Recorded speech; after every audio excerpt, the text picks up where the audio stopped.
Hello, my crafty friends. Well, today we're doing part 2 of the dual nature of Jesus, and we're still part 2 of the deity part of the dual nature of Jesus. Next week we'll do part 3 in this series on Jesus being God, and then we will start quite a long series of studying Jesus as being human. These are the verses that we're going to use today. 2 Corinthians 13:14 is the verse that I'm going to actually put on the page. But we're going to study all of these verses. And if you want to pause the video right now and mark these places in your Bible, that would be great. I'm going to read them out loud if you want to write them down while I'm reading them to you. So either way works good. 1 Peter chapter 1, verses 1 and 2. Hebrews 9, verses 11 through 14. Romans 8, verses 14 through 17. Matthew 28, verses 16 through 20. Hebrews 2, verses 1 through 4. 2 Corinthians 13, verse 14. Revelation 1, verses 4 and 5. And Revelation 22, verses 17 through 21.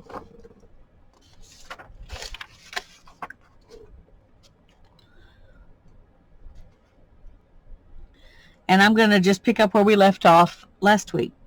In addition to these instances of expectation and manifestation that we studied last week, we have the evidence of Christ's miracles as to his deity, which declared him to be the Son of God with power.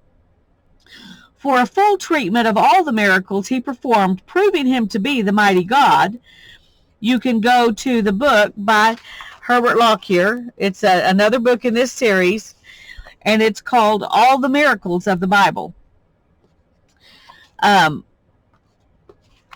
But he's not going to go into that because that's a whole nother book. All we can cite at this point is a general classification of those miracles. Christ had power over diseases and all of their ramifications in the human race. He had power over all the elements of nature, power over sin and death, power over demons, power over Hades and the spirit world. Further, Christ's inclusion in the Trinity is a further proof of his deity. As God the Son, he is associated with God the Father and God the Spirit in at least 7 vital aspects of our faith. Says the first one is in election. And the verse he has here is 1 Peter chapter 1, verses 1 and 2. To those who reside as aliens scattered throughout Pontus, Galatia, Cappadocia, Asia, and Bithynia, who are chosen according to the foreknowledge of the Father by the sanctifying work of the Spirit to obey Jesus and be sprinkled with his blood, may grace and peace be yours in the fullest measure. So he's mentioning that there's the Father and the Spirit and the Son all working together. In redemption, Hebrews 9, verses 11 through 14. But when Christ appeared as a high priest of the good things to come, he entered through the greater and more perfect tabernacle not made with hands, that is to say, not of this creation, and not through the blood of goats and calves, but through his own blood. He entered the holy place once for all, having obtained eternal redemption. For if the blood of goats and bulls and the ashes of a heifer sprinkling those who have been defiled sanctify for the cleansing of the flesh, how much more will the blood of Christ, who through the eternal Spirit offered himself without blemish to God, cleanse your conscience from dead works to serve the living God? In sonship, Romans 8, verses 14 through 17. For all who are being led by the Spirit of God, these are the sons of God. For you have not received a spirit of slavery, leading to fear again, but you have received a spirit of adoption as sons, by which we cry out, Abba, Father. The Spirit himself testifies with our spirit that we are children of God, and if children, heirs also, heirs of God and fellow heirs with Christ, if indeed we suffer with him, so that we may also be glorified with him. And then in baptism, Matthew 28, verses 16 through 20. But the 11 disciples proceeded to Galilee, to the mountain which Jesus had designated. When they saw him, they worshipped him, but some were doubtful. And Jesus came up and spoke to them, saying, All authority has been given to me in heaven and on earth. Go therefore and make disciples of all the nations, baptizing them in the name of the Father and the Son and the Holy Spirit, teaching them to observe all that I commanded you. And lo, I am with you always, even to the end of the age. So there's the Trinity again, the Father, the Son, and the Holy Spirit.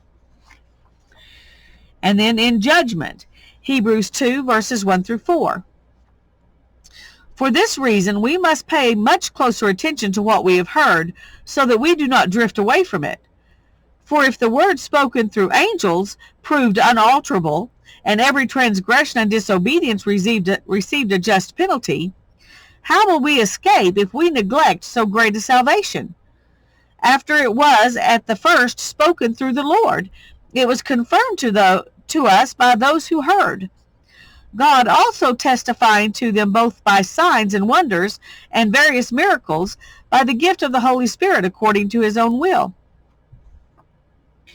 And then it says in benediction, 2 Corinthians 13, verse 14, The grace of the Lord Jesus Christ and the love of God and the fellowship of the Holy Spirit be with you all. And then in Revelation 1, verses 4 and 5 says, John, to the 7 churches that are in Asia, grace to you and peace from him who is, and who was, and who is to come, and from the 7 spirits who are before his throne, and from Jesus Christ, the faithful witness, the firstborn of the dead, and the ruler of the kings of the earth, to him who loves us and released us from our sins by his blood. And then also Revelation 22, verses 17 through 21. The Spirit and the bride say, Come. And let the one who hears say, Come. And let the one who is thirsty come. Let the one who wishes to take the water of life without cost. I testify to everyone who hears the words of the prophecy of this book. If anyone adds to them, God will add to him the plagues which are written in this book. And if anyone takes away from the words of the book of this prophecy, God will take away his part from the tree of life and from the holy city which are written in this book.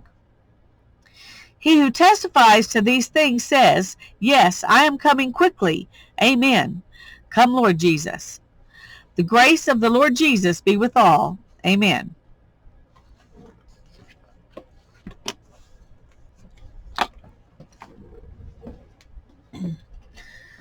And then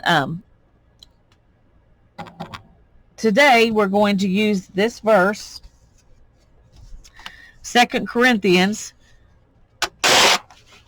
13, verse 14, for our scripture on the page.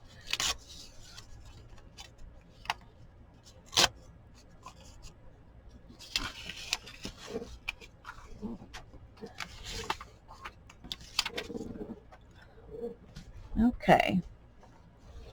Now this is the page we're working on. It's a piece of wallpaper. This whole book has been done with wallpaper. I want to use this napkin. I don't want to cover up this whole piece of wallpaper because I kind of like it, and I think it'll be fun to add the blue on top of the pink. But I'm not going to just lay the napkin on top of it. I want some of the pink, to show. see if I can pull this apart here. And if I just glue this straight down onto the page, then the pink will show through my napkin. And that's not really what I'm wanting either.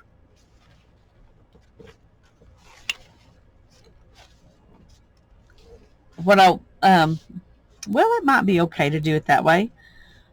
I was thinking that it would be better to glue this down onto some cardstock and then put it on the page, and I think that will be better.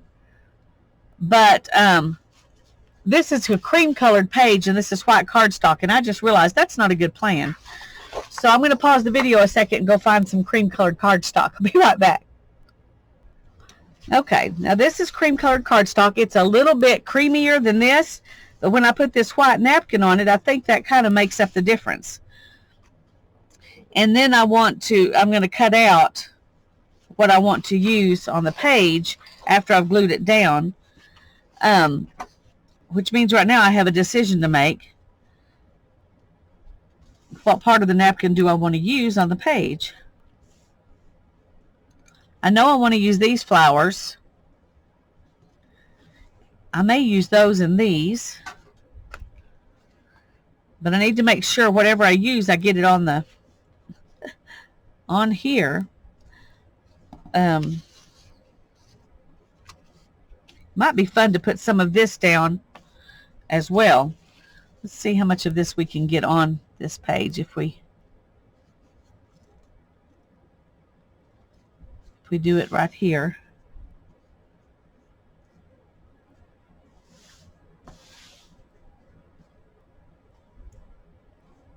Okay, that's not going to work. I need a bigger piece of cardstock. Try again. Okay, I got this bigger piece of cardstock. It's a little bit darker than that other one, but that's okay.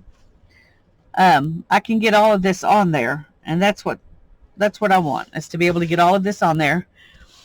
At least this part here, and I can decide then how much I want to use. I do think I'm going to go ahead and trim this off, though.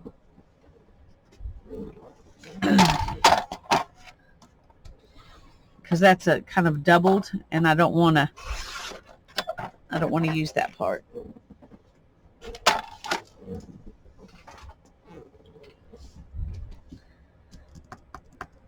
And I'm going to just use a glue stick to do this so I can undo it. I'm going to try. I see Pam at the Paper Outpost always talk about how much she loves this glue stick, and I've never tried this particular kind. I've tried some Scotch glue sticks that I didn't really care for, but I've never tried the Scotch Create, so I'm going to try that today, and we'll see how it goes. One thing, I'll just show you real quick.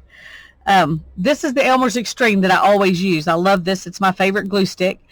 It's a 25-gram glue stick. This one is a 40-gram glue stick, so it's not quite twice as much glue in one stick. So it comes out, I think, when I bought these on Amazon, I bought 8 of these, and I bought 4 of these.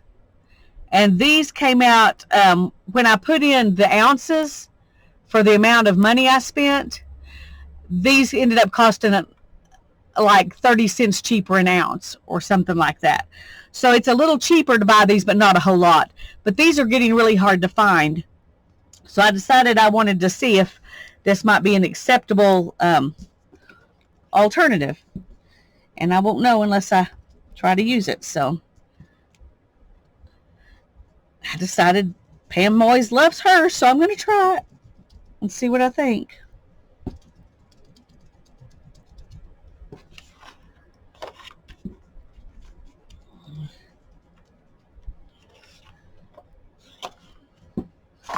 Oops.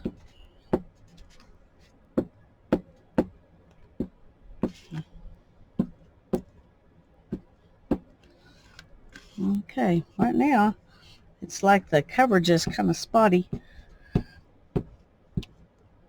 So right at this moment, I'm not thinking I like it better.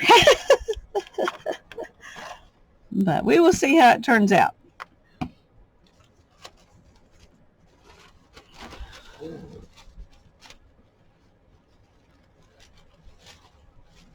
Okay, let's roll this up a little bit. So maybe I can do it without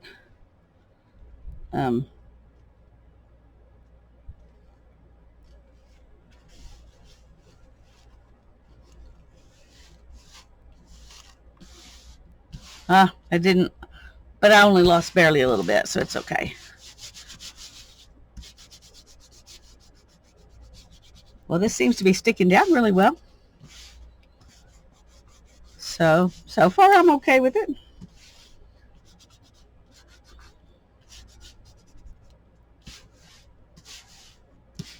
Now before I try to cut this, I want to let it dry just a little bit.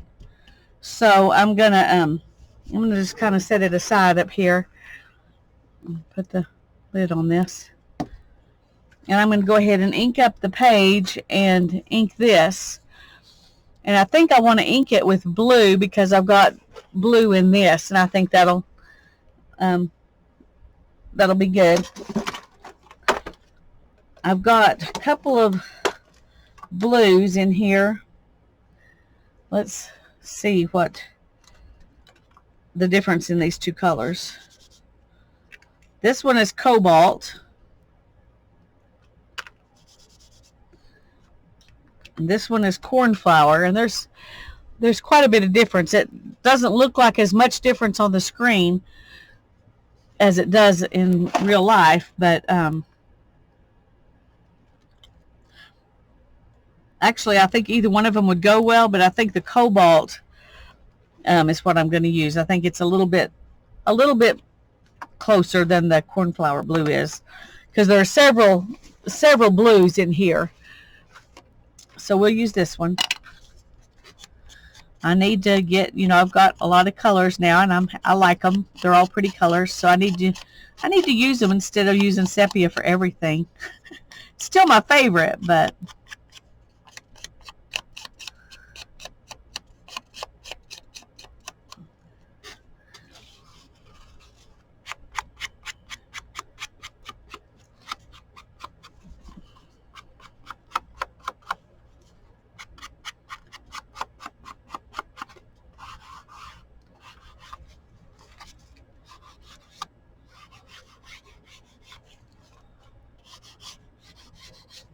I think we're going to let it kind of grunge up a little bit here. That doesn't take away from the pink, so we'll just do that a little bit. Okay.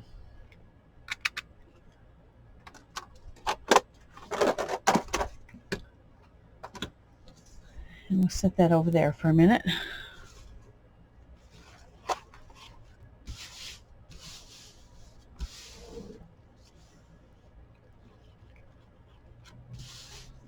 Okay, I'm going to pause the video just a minute and let this sit just a little bit longer. Okay, what I'm going to do is I'm just going to cut out the parts that I know I want, and then I will come back and do some of this to see if I want this to be on there as well. Our page is only so big, so it's, there's not room for everything that might be good. So first thing I'm going to do is just trim this.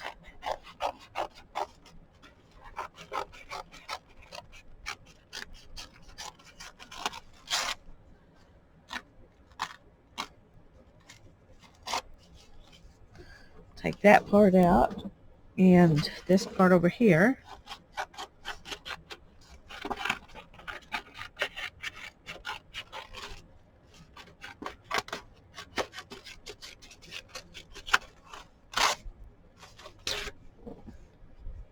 Okay.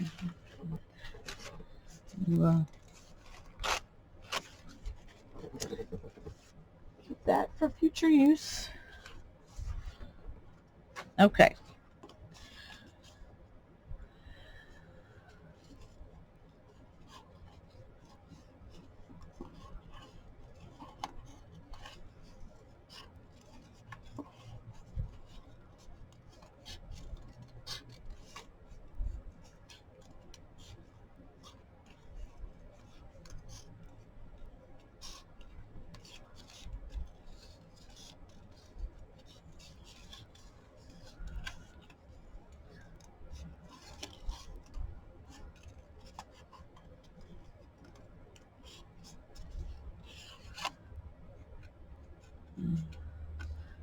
I just realized something that's going to look odd if I leave it, cut it really close on one side and not on the other side of this. Get that out of my way.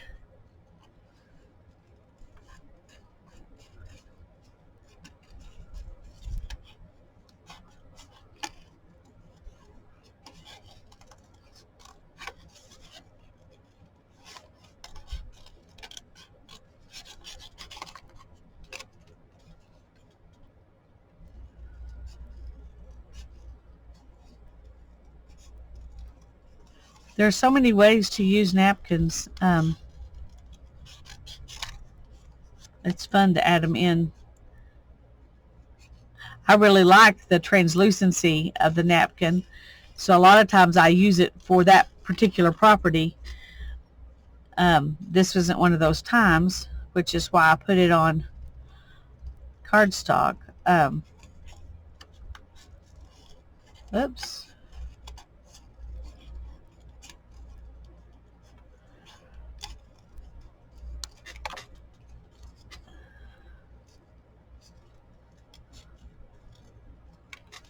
Okay, there's one flower. I like that. I'm going to pause the video and trim this so it doesn't make it too long, and then we'll be back. Okay, I went ahead and cut the other part out, and then I also cut this out. And I think I'm going to go ahead and ink these up too, because that might help me see what it really looks like rather than, actually I'm going to ink these with the lighter blue just for fun.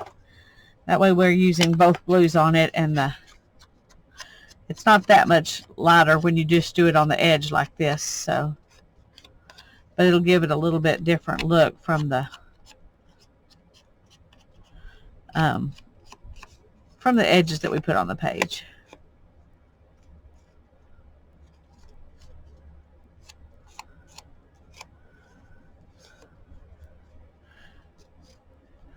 Some of these places are hard to ink up.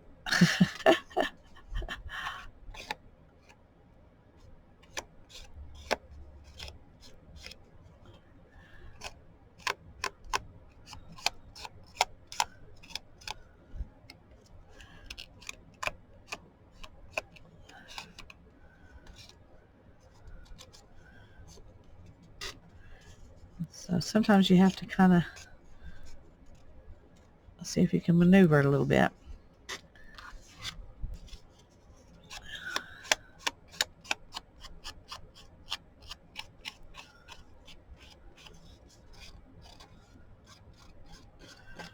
I think I'm going to let this be a little bit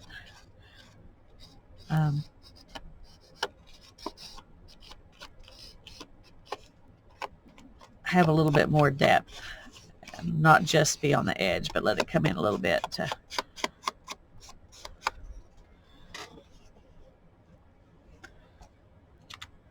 okay. And I don't want this, if I use the whole thing, I don't want it to be centered. I either want it to be, you know, really like this,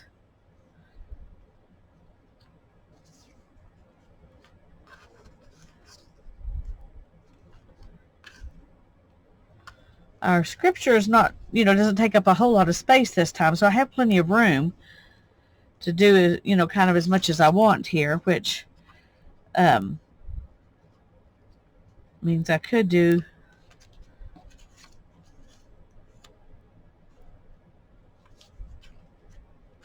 oh, I didn't ink this one. Well, that won't do. We have to ink it all.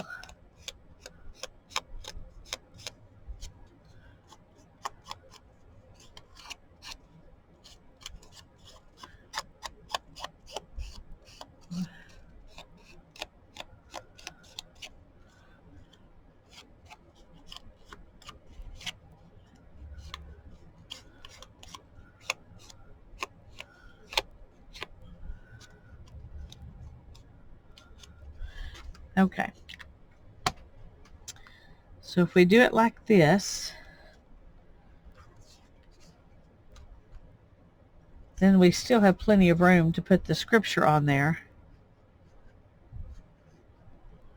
Actually, it might be good to overlap this a little. I don't know. This is one of those decisions that are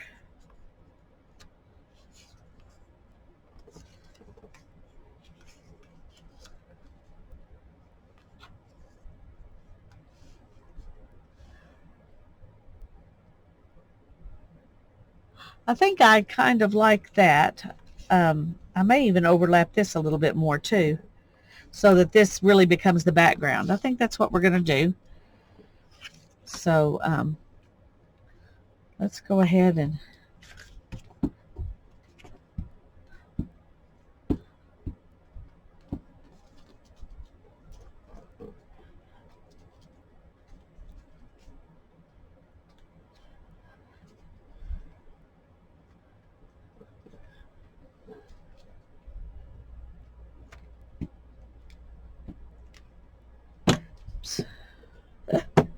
stand up.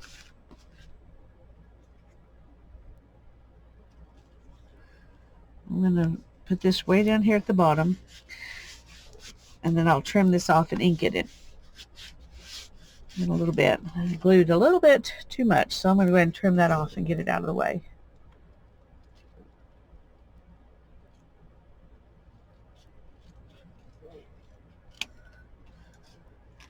Okay. Let's go ahead and trim this too.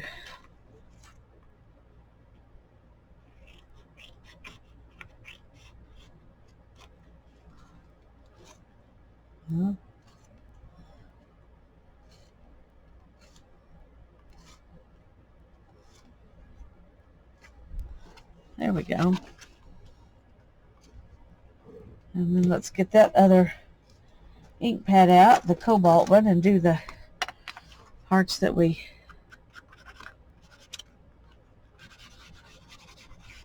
there.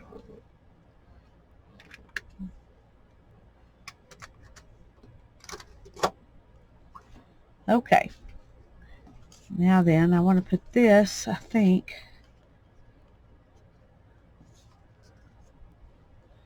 like that.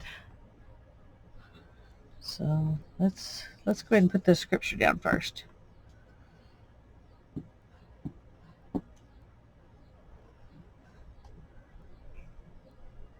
This definitely feels different when you're putting it on.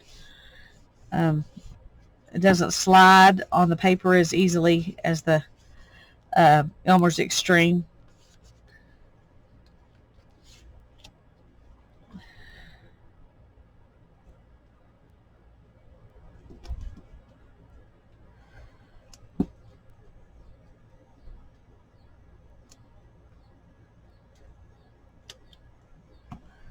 But it seems to be working good.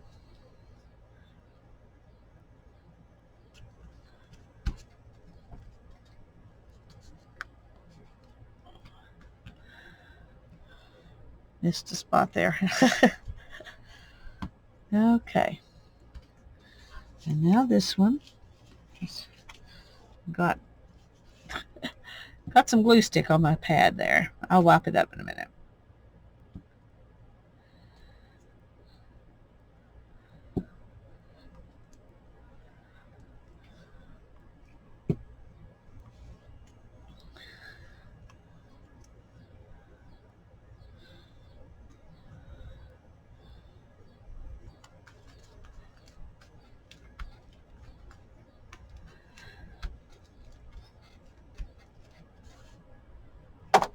Okay.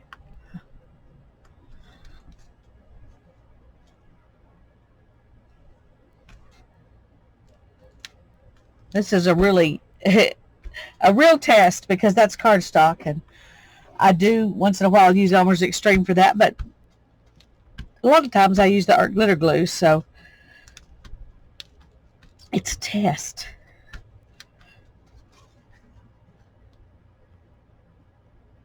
I like it though. I like that page. 2 Corinthians 13:14. The grace of the Lord Jesus Christ and the love of God and the fellowship of the Holy Spirit be with you all. That's my prayer for you today. God bless you. Bye-bye.